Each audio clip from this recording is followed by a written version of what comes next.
Much looking forward to this conversation about investing in economic and political power.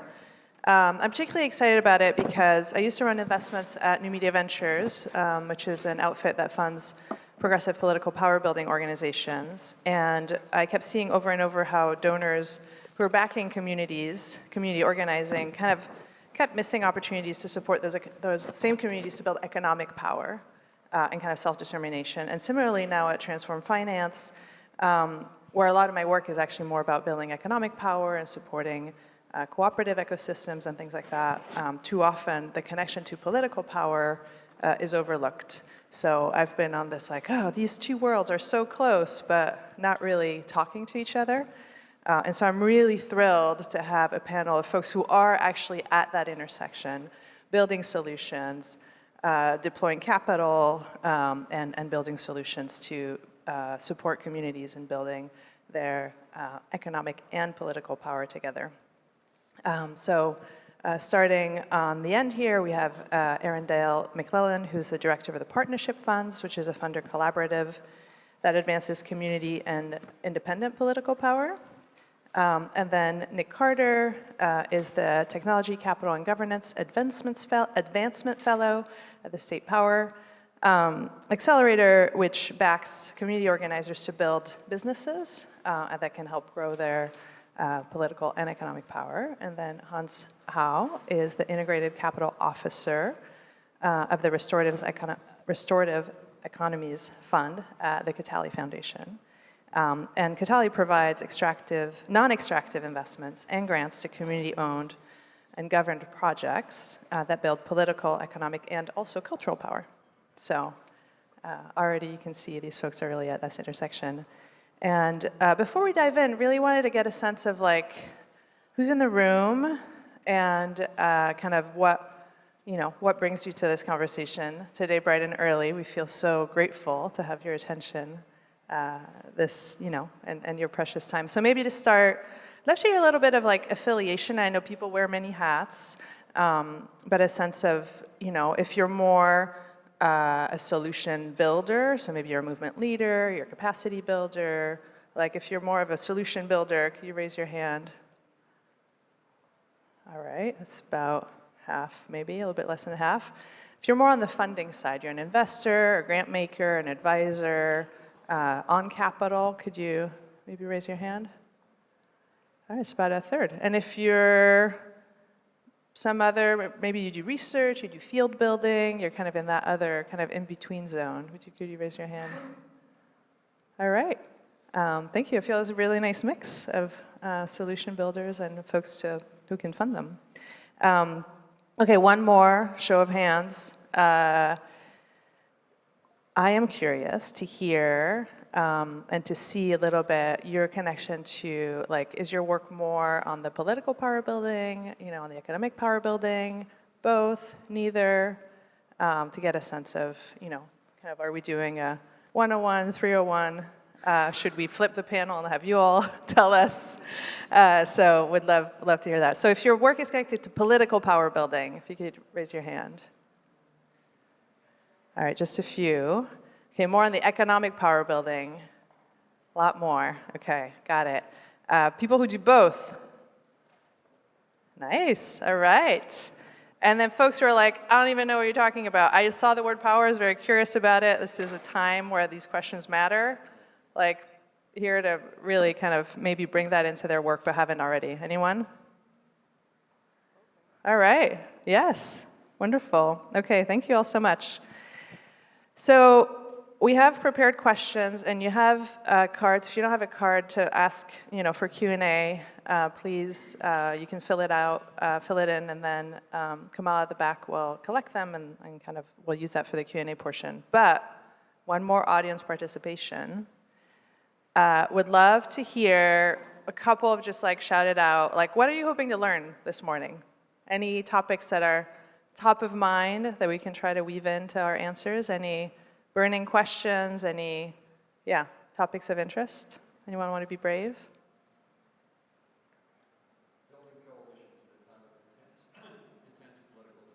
How to build coalitions in a time of intense political division.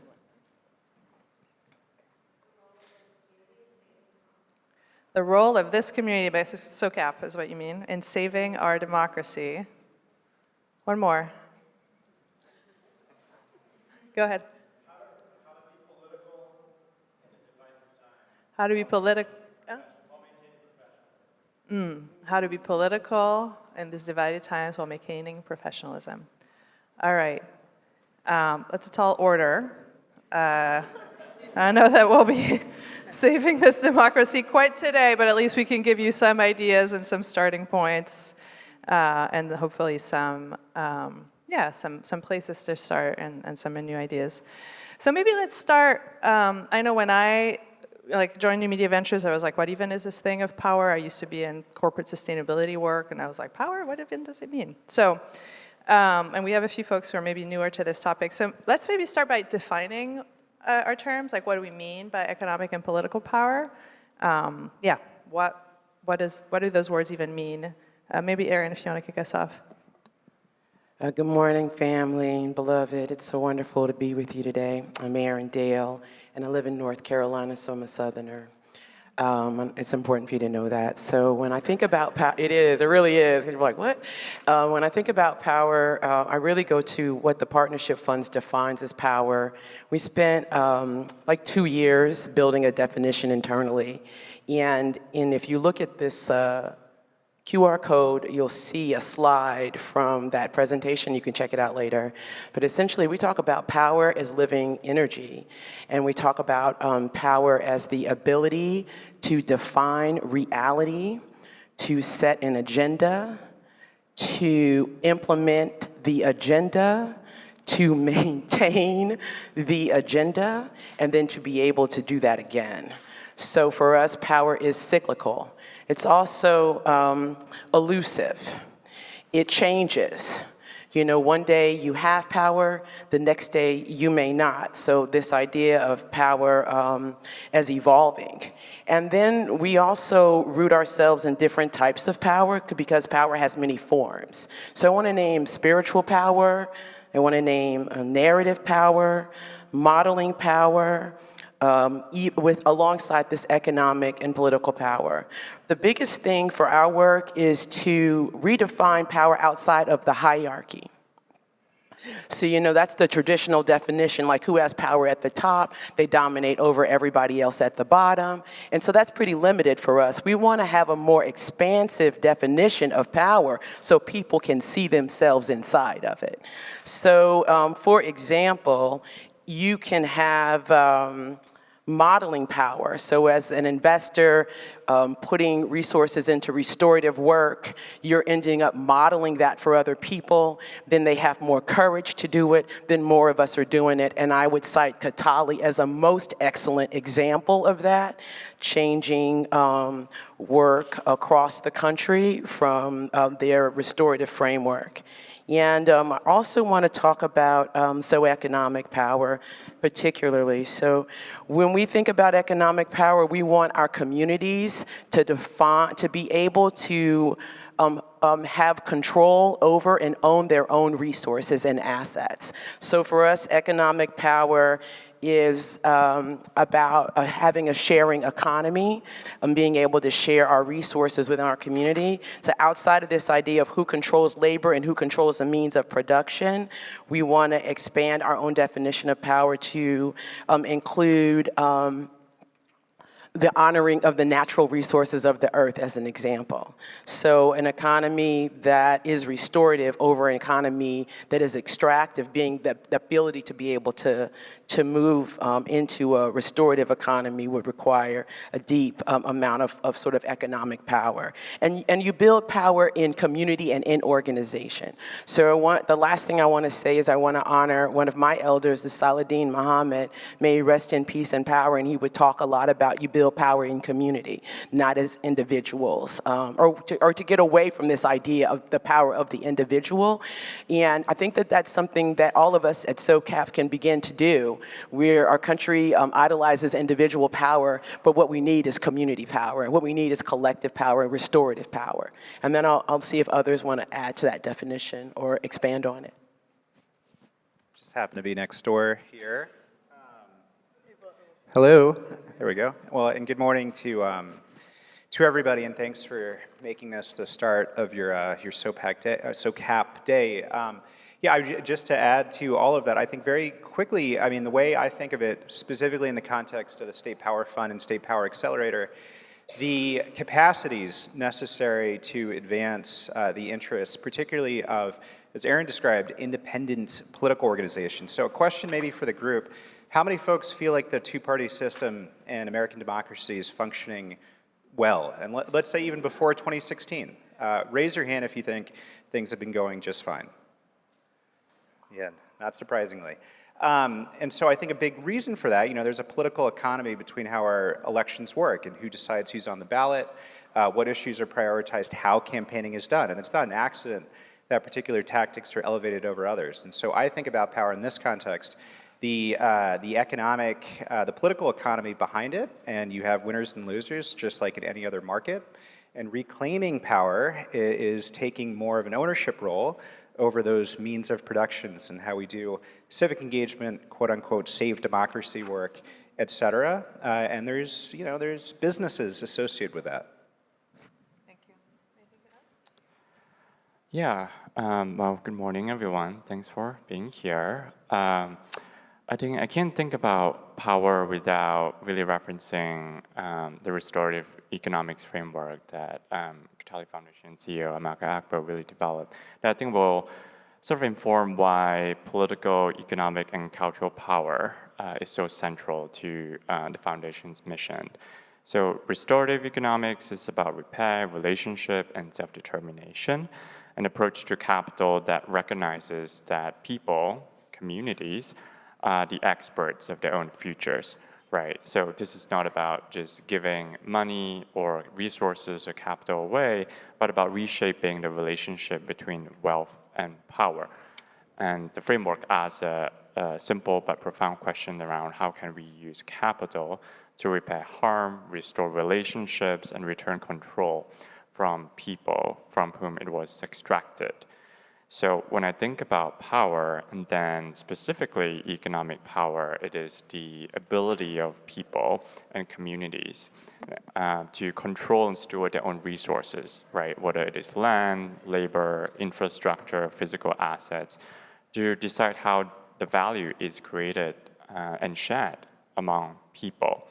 And that could look like owning land and businesses rather than renting or working for someone else, deciding how profits are used or collectively shared, and there are different models that can model that, setting your own working conditions or organizing to set your own working conditions, and having the means to actually meet your needs without depending on extractive systems. So in short, really, economic power is about ownership and decision-making, not just having money or income, but having control. Yeah, thank you. I feel like you all touched on various pieces, and clearly this is a broad topic. But maybe just to take it one, maybe Hans, if we could expand a little bit and tell us a little bit about like, why does this matter? Why does this matter for communities to control their own resources, have ownership, have governance power, why is this something we should all care about? Yeah, I think when we think about our ability to make choices about our daily lives, if we do not have ownership in the means of production, whether it is land, our time, our labor, the infrastructure that we depend on, we are letting someone else with more resource and privilege to be able to determine that, right, at whose expense. So when we think about communities who have been historically extracted from, that do not have ownership in assets that allow them to self-determine, it is very difficult for those communities, for all of us, to be able to organize politically for better conditions when we don't even have basic needs met, right? And this is why building economic power by actually having ownership control over land, labor, infrastructure is key to allowing our ability to actually organize politically. Yeah, anyone want to add on that? Why does it matter? Well, I think to that question of the audience at the beginning, I think it's actually a false dichotomy that you consider yourself an economic actor and that not being political. What's the Lenin saying? You might not be interested in politics, but politics is interested in you. And I think, you think about time, money, and voice. If you don't have time to participate in the political process, then how are you supposed to, be a voter, register people to vote? If you don't have money to influence what's a $4.3 billion industry, that limits your voice. And so I really do see the two as extremely closely connected. I think there's been a trend, especially in the last decade, to separate out economic agency from politics. I think that's a real big mistake to see those two as not extremely closely related, both in terms of the levers for impact, but also how the two are talked about. Yeah, thank you. Erin? I would just add that one of the reasons that I think it's important is because we're on this earth together, and the suffering of one is the suffering of all, energetically, spiritually, and otherwise. And so when our neighbors are hungry, I believe when our neighbors are hungry, I myself am hungry. And when my neighbors are unemployed, I am unemployed. When my neighbors don't have SNAP benefits, I don't have SNAP benefits. And the reason that we're all connected in our community, so when folks are suffering, they become desperate. Anybody that is not a political analysis, that's understanding humanity. Animals are the same way. Corner an animal, see what happens, And so essentially, we're really in this together. And it matters because our suffering, we're going to suffer together. And to the extent that we share what we're able to share and alleviate that suffering and build relationship and connection, that's the way to saving the democracy. Because the democracy is a living entity. And so I think that's one of the other reasons I just want to say why it's important. Yeah, thank you. Yeah, I love how you're bringing it to these tangible, like how it affects us as humans, for sure. So hopefully you're all clear on why this matters. So let's, I promised solutions and ways that we could actually, some beginnings of ways that folks have, these folks and many others have found ways to kind of work at that intersection. I'd love to hear, a few success stories. What are things that you have seen work? And maybe Nick, we can start with you on, the work of the State Power Accelerator and the many other interesting things that you're connected to in the world. Sure. So for context, I'm filling in for the actual director of the State Power Fund and Accelerator. I'm a fellow working, basically looking into various finance vehicles for particularly political technology. So, we're in a town where you see fleets of Waymos left and right, and I think there's been, this really a big mistake, particularly on behalf of the political sector, that it was going to be immune from some of the trends that are impacting every sector in society, from education to healthcare to art, et cetera. And, civic engagement, democracy, politics is most definitely being impacted by these trends. You look at the new media environment or the tools that organizers are using. Right now that's largely the domain of private financial vehicles, and there's quite honestly very little oversight or governance in terms of how leading technologies that are being utilized in saving democracy, voter engagement, communications work, which is really contrary to, small d democratic practice. And so I'm particularly interested in A, how to better fund these things, which this community, I think, could offer a lot of insight. B, how to govern them, so what types of governing structures should be utilized, and then C, how to utilize them. Going back to the definition of power, I think capacity and skills is increasingly going to be important. That as this work becomes more technical, you're going to have haves and have-nots. So for example, data scientists, AI engineers, those are increasingly in-demand positions in civic engagement, which is a huge shift from 10 years ago. There's a book by a political scientist at Tufts, Eitan Hirsch, Politics is About Power.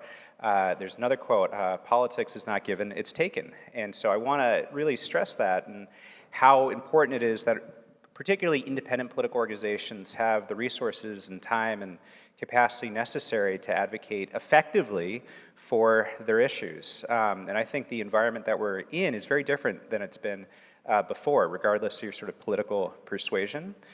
So one very tangible success, the State Power Accelerator has invested in 12 different organizations, so primarily community and state-based organizations that have turned a revenue of $24 million and a profit of around $3 million.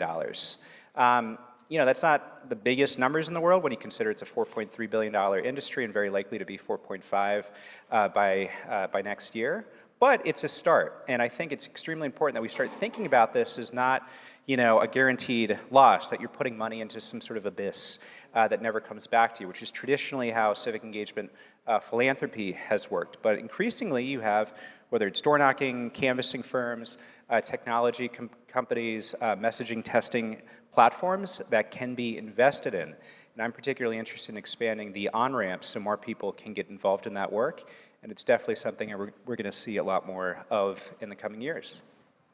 Yeah, thank you. And for those of you, maybe I'm going to just add one thing. I appreciate the like 202, 201 level, Nick, that you're operating at. For the folks that maybe say one more thing about the political economy, because you alluded to that in your opening remarks, and then you were talking about canvassing firms and these new, just like say one more thing that connects it all, because I think some of the details there might be lost. Sure, and there's a reading in your follow-up. It's called The Two-Party Industrial Complex by Michael Porter, who's not an ideological player. You know, he's a business school professor, and it really does a great job at sort of articulating the problem of the two-party political economy. But so for example, take candidates.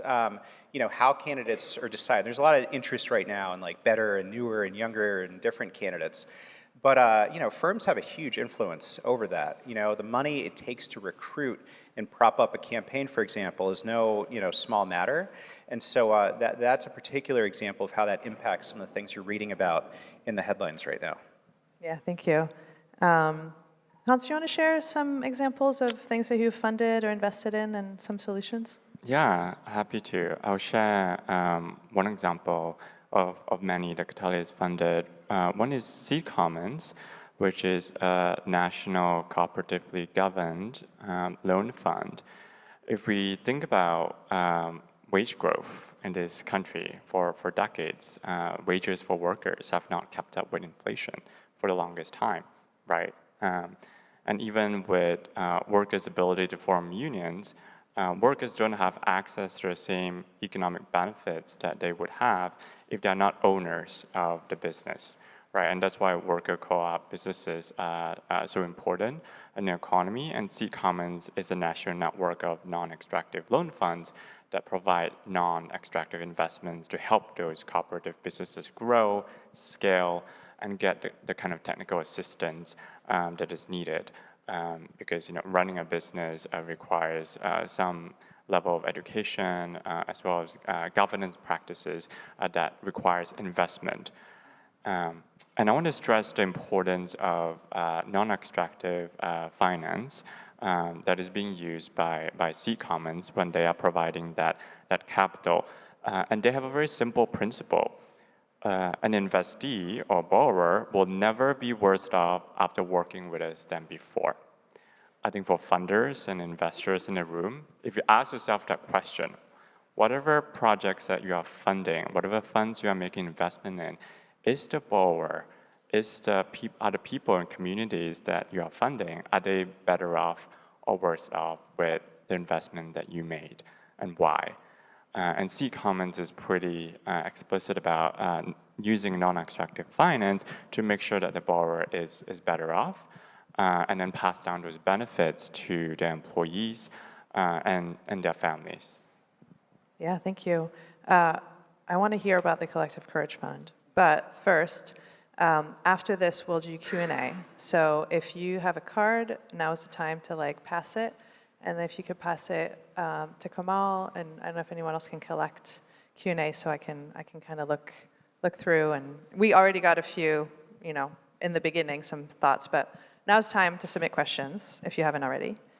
I initially connected with Erin because I'd seen, I'd come across the Collective Courage Fund. I was like, I am so inspired So I am excited for you all to be inspired about the work that Erin and her team are leading on that front. Oh, first I want to give thanks to Dr. Jessica Gordon-Nimhard, who wrote the book Collective Courage, The History of African-American Economic Thought and Practice, which you'll also be able to connect to with the QR code, and I hope you'll purchase the book. It is a sacred text in the cooperative movement. I also want to thank Jamila. You got to raise your hand, Jamila. Yeah, sorry. Okay, Jamila helps to steward the Collective Courage and is a leading cooperator in the United States. So if you get the opportunity to talk to her, you've been blessed. In 2019, when I started at the partnership funds, I came from the voting rights movement. So I'm part of the State Voices Network and helped to pass a number of voting rights laws in North Carolina, including same-day voter registration, judicial public financing, and did a lot of work in money and politics. And that was my first introduction to the connection between the political and the economic. When I left the Blueprint and joined the partnership funds, I was also a cooperator. So I identify as a cooperator, which is an individual that spends time building cooperative organizations in any type of form. And that's so important because the cooperative is a vehicle that is governed democratically and is building economic sustainability and or wealth creation. So you have this vehicle where human beings come together, that they can grow and scale, so that's belonging, and then economically build their future together democratically. Does everybody follow that? Do you guys follow that? Isn't that beautiful? It is beautiful, isn't it? I think it's amazing. It doesn't mean that all cooperatives are the same. It's some of them are very different, so I don't want to idealize them, but I do want to talk about them as really powerful vehicles to build belonging and to embody democracy. And I want to make a distinction between practicing democracy and experiencing democracy. Ooh, yeah, y'all felt that. I could feel y'all felt that.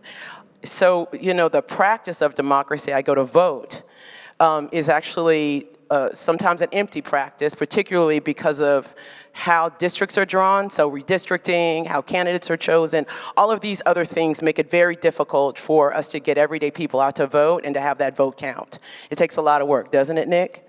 It takes a serious amount of work to create a political system that people feel they want to be a part of. And the biggest draw to getting people to vote is actually the candidate.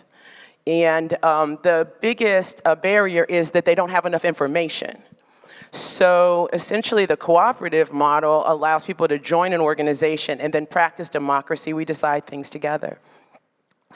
When we started at the partnership funds, we invited cooperators across the country to join and to create an entity that would fund Black-led food and land cooperatives, particularly to grow the association of people, as Jamila says, the association of people. And what we want to do when the Collective Courage Fund is infuse general operating support into cooperatives so that they can grow their membership and strengthen their organization, and that then drawing other capital to their enterprise.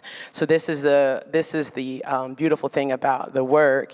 And we started that, and we've since invested over $1 million into cooperatives and general operating support that we have organized from the ground. And we have also identified over 100 and some odd cooperatives. And this report, there's a report in your packet that you can read about that Jamila wrote again, right? Because she's boss, along with other people. I like to give people credit for their work. It's very important to me. So I think the Collective Courage Fund is amazing work. I'm one of the advisors alongside other cooperative leaders across the country, and we collectively as cooperators decide where those resources go. And we're housed at the Amalgamated Foundation currently. Can I say one other thing just Please. quickly? I'm sorry. I do want to say that Dr. Jessica Gordon-Nimhard calls this the fourth wave of cooperative development in the United States.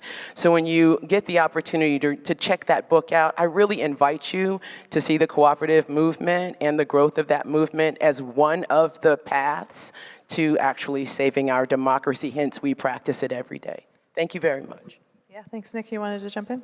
No, a point I really want to stress before we go to the Q&A. I mean, this is an objectively extremely difficult time for many people, many communities, most certainly the future of liberal democracy. It's also an unprecedented moment of change. How we do this work, how it gets funded is without a doubt, in my mind, going to change. Different organizations, different ideas, different people are going to rise to the forefront. So that also provides an immense opportunity. And so for the organizers in the room, I hope you see yourselves as entrepreneurs and to see yourselves, maybe you don't have a business school background, but increasingly, I think business strategies are going to be relevant to this work.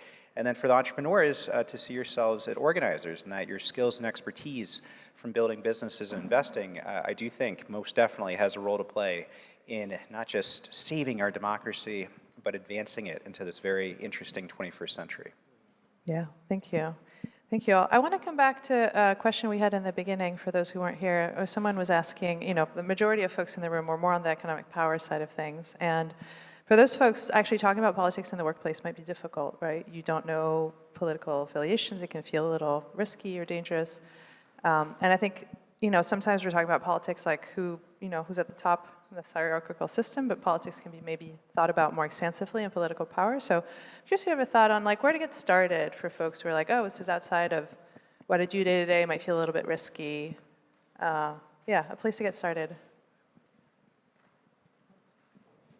Yeah, I think that's such an important question, especially for funders who are funding great projects, but really haven't done the required political education and analysis to understand why you're funding the work. Like why are you moving capital in that way? And it's not just moving capital, but how you're moving capital matters. So then it's not just you know, picking the right organization to fund, but then how do you show up in that relationship and understanding the context behind that. So I think first is, this may sound simple, but really situate yourself in the work, right? You're not funding that community. You are part of a community, right? You're not just a funder. You're a person, you're human, you have people and loved ones in your life who you deeply care about, who are being impacted by the same extractive system and forces that are impacting the groups and community and people that you're trying to resource. So I think first starting with a self-awareness that you are part of this, and you're not trying to come up with and provide a solution, you're really trying to, with everyone else, be a partner and try to understand what the potential solution is by listening to the people that you work with, and then co-create solutions together.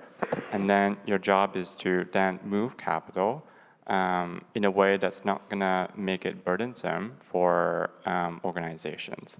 So sort of start there by centering. I know we always talk about we need to center the people that we want to resource, but you need to remember that you are as a part of that equation, and you should be a partner to that. And then just depending on the kind of resourcing you're doing, spending some time doing some political education around history of this country, right?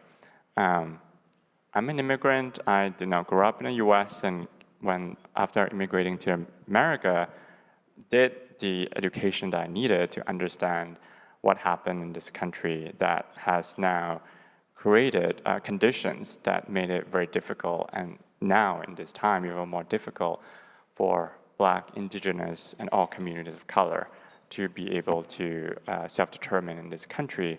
So then understanding the history of this country and how that impacts your work is the easiest first step I think anyone can do. Yeah, thank you. I appreciate it. Do you want to add something? It's a non-technical answer, but as Joseph Campbell said, follow your bliss.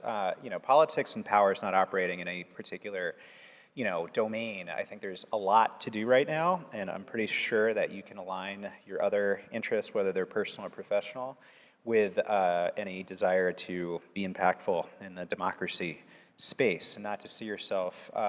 Don't wait for the expert to tell you, the hard political numbers. You could read all that on the internet. So aligning, I think, your personal capacities and interests with this work is very doable, and I think you'll be better at it if you do. Can I say one? So the work that's been done to make people feel very uncomfortable talking about politics in the workplace is orchestrated. Clean air and clean water is not political. It's just not. So it's been orchestrated to seem political, to prevent us from talking, to gag us. So I want to offer a tip, which is take a deep breath and speak about the values that you care about. Family, community, good food, wonderful music, and walk those conversations slowly from the values, because you can't bring people with you if you alienate them. Yeah, and sometimes you have to alienate them. I do that sometimes. I don't mean to, but it happens. So I just wanted to offer, talk from the values that you care about and understand that being silenced in the workplace is actually a tactic to gag us. Thank you. Yeah, thank you. Okay, I'm going to take us in a different direction to try to cover a lot of topics. When we talk about economic power, I think folks are coming at it from different perspectives. There's a question here on, there's a divide in the SOCAP community between those who seek to decommodify core elements of our economy, like housing, right? Housing maybe is something that should be a shared asset, maybe it should be held in trust, maybe it should not be something that is part of your balance sheet that appreciates. And those who seek to harness the power of markets for shared prosperity, like everyone should be able to own an appreciating asset and have a home and then sell that home when it makes a lot of money, right? And when there's kind of a limited amount of money that is restorative, kind of as Kataly does, that is willing to accept a lower rate of return, or that is in grant portfolios, like, how do we think about deploying those limited resources? Is there a way that can balance both positions? Like, how do you come to that question of decommodification versus better spreading of wealth and economic opportunity? Easy question. Yeah, that's a very big question, and I would say, so Kataly is a spend-out foundation, and what that means is we have a limited period of time in which we will redistribute all of our resources. And going back to my point about doing the political education that's required, that's designed by intention, right? Knowing that holding on to power and capital in perpetuity especially by people who have played a role in extracting from others is harmful. And we don't want to be part of that, and we are very intentional that spend out is part of that strategy. So I would say for folks who are still considering market-based solutions in the way that they try to resource organizations, I think centering yourself in the work and understanding why are you playing that role of a funder, and then knowing that you have stakeholders who you have to do a lot of translating. What can you do to move the needle on a day-to-day basis, right? Maybe you can't really spend out for reasons that might be rational for your board, but can you make the case that the capital that you flow is a little more flexible and patient? Can it be longer term that you attach to your loans? Can your grants be unrestricted? Can you provide multi-year grant funding? Can you not require all of those reporting requirements that EDs don't have time for? And it's not just those things, but how you, as a funder, show up in a relationship with people you're trying to support. Is it a transactional relationship, or do you actually care about those people you're trying to resource and provide other forms of technical assistance, strategic support to help those organizations grow. And then be strategic about making the necessary investments so that organizations can not just fund their programmatic work in the short term, but be able to build their staff capacity and have the necessary resources to thrive in the long term, right? So that an ED has a bench of staff who can really help them do the work that is necessary to scale the organization. Yeah. Erin, is there anything you want to touch on decommodification? I was struck by the I versus we in that question. So do we grow collective assets together, or do I grow my own collective assets? That was the question, kind of in a way, wasn't it? A little bit. So I think there's place for both, and then we have to figure out how we build coalition to support each other. It's a hard call. Yeah. I do think it's important not to stymie innovation in that, the political economy of elections, there are certain activities that are more financially viable. Yet at the same time, there are things that need to happen. And often those aren't necessarily things that will make you a profit. And so I do think we have to be more creative in terms of how we're incentivizing particularly technical and talented people to be engaged in this work. Why work for a political organization or a campaign when you can make 10 times as much working for a big tech company? And then additionally, the sources of funding for politics is extremely influential. I mean, people are rational actors. They have business goals and incentives. So if we're depending on a small handful of extremely wealthy people, it's only logical that they're going to have particular outcomes that they're going to want to see. And so diversifying the sources of that funding is extremely important if we're trying to make inroads on some of the issues I imagine many here actually care about. I do also want to say that the long-term investment in the sharing economy is the winning investment. I just want to, your assets of belonging, of care, of people eating healthier food, of children being healthier, families being healthier, actually does spur a stronger economy. So I want to say that. Thank you. Yeah, for sure, for sure. All right, so one different, again, we're going to do as many different topics as we can in our time here. I have a question here, more on narrative. So if you could share examples of reframing discussions of redistribution of economic and political power, which led to bipartisan or community-wide collaborations or solution. So I think underlined is reframing discussion, so that kind of the role of narrative, and are there ways in which we can approach this conversation differently that maybe brings new people in? We're sharing the mic, so checking in with folks. So actually, I want to talk about the Collective Courage Fund is a T25 transformative fund, and we had a meeting right before SOCAP. It was so powerful to me. One of the things, this is an example of narrative power they talked about, is ending the use of the term concessionary returns and talking about restorative returns, reparative returns, regenerative returns, and I was like, whoa, this is such a great framing, because the concessionary implies that somebody should have got this benefit because they earned it in some kind of way when they made an investment. And the restorative economy that we want and the restorative returns that we want are the transformative ways of the future. So that would be like an example of shifting how we're talking to advisors about shifting that, and the deciders about shifting that language, because energetically it's also different. And so that's one example of a narrative shift that I think we're going to be a part of moving forward, and was excited to learn about right before I got here. I wasn't aware, so we're learning, all along the way. Good.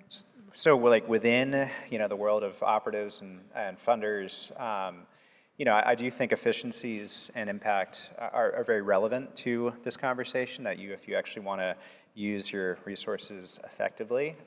So there's an efficiency and impact angle to it. More broadly, I mean, affordability. And, you talk about affordability, Social Security, protect Medicare and Medicaid, that's going to bring a lot more people in to whatever it is that you're working on, versus I think some of the other concepts that, frankly, are hard for a lot of working people, regular people to wrap their heads around, and it's not rocket science. The trick, though, is that you actually have to make things affordable, because eventually people are going to find out and realize that they have no more purchasing power that they did before your effort. So. Yeah, I'll just add on a similar vein. We try to avoid the term concessionary return or investment. At Kataly, we have an integrated capital approach to making our investments. That means is we use all tools in a toolbox, right? Loans, loan guarantees, lines of credits, grants, technical assistance to support our investees. And when it comes to investments, we refer them as non-extractive investments, right? Because again, doing the political analysis is needed to understand how capital has been used in this country to extract value from different communities over time, and that we want to play a role to hopefully repair some of the harm by making sure the capital is actually non-extractive at the very minimum. Yeah, thank you so much. Maybe the place to take this next is, so we've laid out a number of examples, kind of some lenses on this work, some thoughts on narrative. What's needed to accelerate this? Like, what, if you had a magic wand, what would make this all better, all of this great work?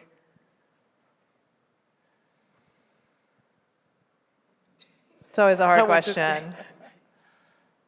Anyone want to take the magic wand?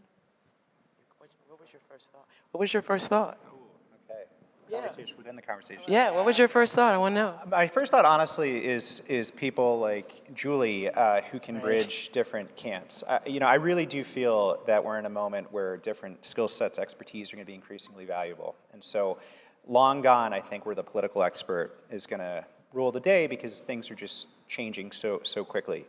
And so ensuring that different sectors are talking to each other and that people are keeping an open mind. Secondly, I think we need more on-ramps. It's complicated to do impactful things, and both in terms of the education piece, which Hans was talking about, but also just like the levers for moving a pot of money from here to there. And it can get, logistically, legally, operationally difficult, but I think these are barriers that we could overcome. I think technology can likely play a big role in this. But appreciating sort of the administrative burdens here and addressing that, I think would be helpful. And then, Julie doing more sessions like this, perhaps. We'll take this on the road. Coming to a town near you. Invite us. If I have a magic wand, I would wave it and hope that people shift the way they view risks. I think for impact investors that have a certain way of viewing risk, when it's like market-based solution, right? It's okay to take a lot of risks. It's okay to experiment. It's okay to fail. In fact, we want you to fail because we think that means you are making progress, right? And that is sort of the mindset that you have around risk, right? Yeah, take as much risk as possible. I'm willing to give you the capital to do this thing that will hopefully scale, right? But then when it comes to alternative ways in which we are trying to build something that is different, whether it is supporting models that can advance self-determination, that can allow profits to be shared among workers, that can decommodify land and real estate and housing, suddenly, that's like really risky. Like, I don't feel comfortable giving that grant or making that investment because I don't think this is something that is scalable. So I think it's important to sort of unpack if that is the frame of mind, like why do we view risk so differently for those different two contexts, right? And then do the necessary self-awareness, honest assessment, and education and political analysis, again, that's needed to understand that we are viewing risk very differently for different communities.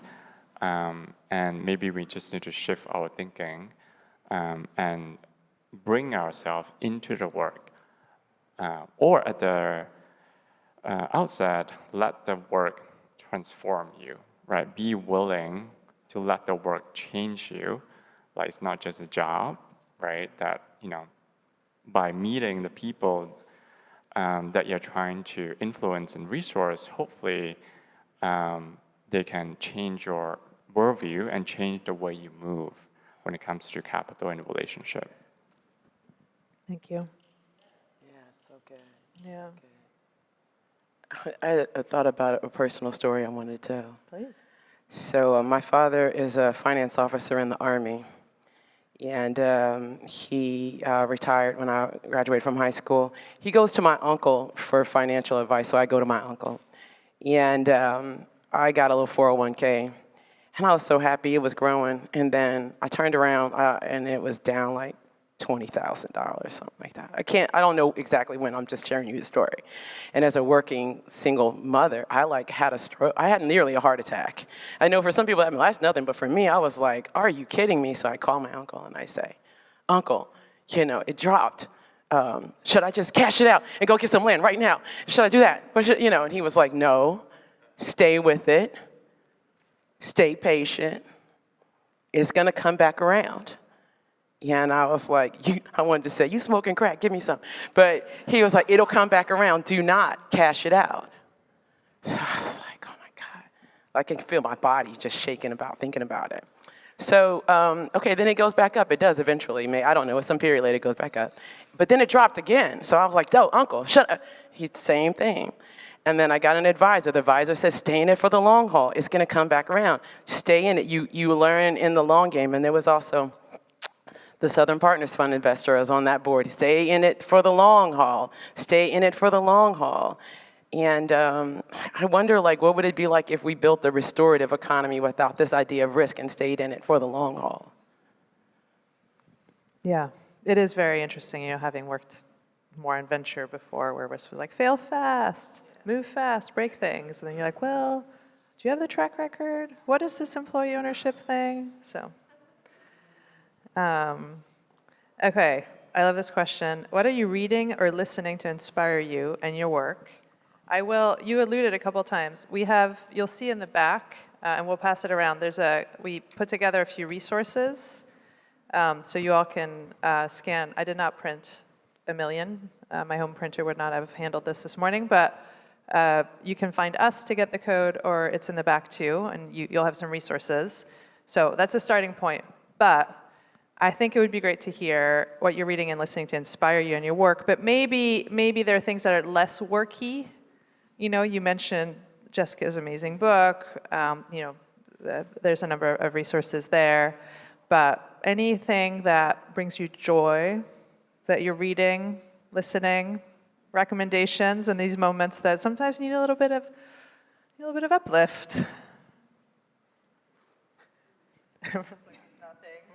I'm watching Severance. What are you reading? I'm reading The Fifth Sacred Thing by Starhawk. Oh, so good. It's based here, too.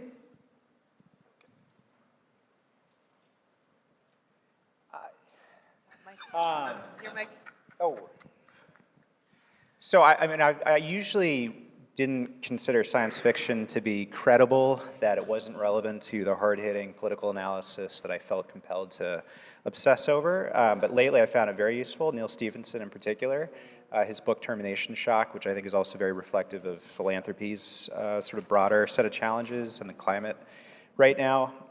There's also a work of fiction, it's a Western called Lonesome Dove. It's about a cattle herd that goes from Texas to Montana, but it's one of the best sort of representations of change and how to navigate it, which I think we're all collectively doing in our various lives and work. Wow, I love that. I did not have that interpretation on Lonesome Dove, so I'm remembering. Thank you. I feel like I can follow that up because I'm like a short form kind of person. What's your short form? But you said not work related though. I don't find it to be sort of just focused on work, but it's Jessica's article around reparative capital and why that matters. yeah, and yesterday I attended a reception where Jessica Norwood from Runway and Vanessa Roanhorse just beautifully talk about their, not just their origin story, but how each of us, by flowing reparative capital, not just repair the communities that we're trying to repair the harm, but also repairing ourselves, or especially the funders in the room, the trauma that I'm sure each of us have gone through and had to process at some point, and got us to each of our positions. And then being in a position where you are thinking about other people and centering other people, but you forget that you have to resource yourself and you have to do the work internally to repair some of the trauma that has informed your worldview as to how capital should flow and how you show up in the relationships. So, which is why I think it's just important to remember that. Yeah, thank you. And maybe we'll add that. I don't think it's in our reading list. So to close, I think I got the some sort of time sign. Let's do a quick we covered a lot in this session. Hopefully, it inspired you all to consider a few new things in your work. But one thing you want people to walk away with from this time to take out into the outside world. I was going to say I affirm that, and I also affirm giving people the time and the breath to innovate and think. We're sort of in this clutch right now with all of the conditions that we're in, and it sometimes feels like being in a box, and it catches your breath. So the supporting leaders to have breath, space, time to reflect, help grow the creativity. It also helps you refine your strategy and improve your work. So that would be my biggest offering. Thank you. People, obviously, I think, so the question about, I'm interested in saving democracy. Don't limit democracy work to a very defined set of projects. It's like going for a hike. If you hike a little bit higher, the view is going to be a little bit better, but that takes more work. And so I think it's the willingness to roll up your sleeves to educate yourself, and the rewards will be there because it'll be smarter and more thoughtful.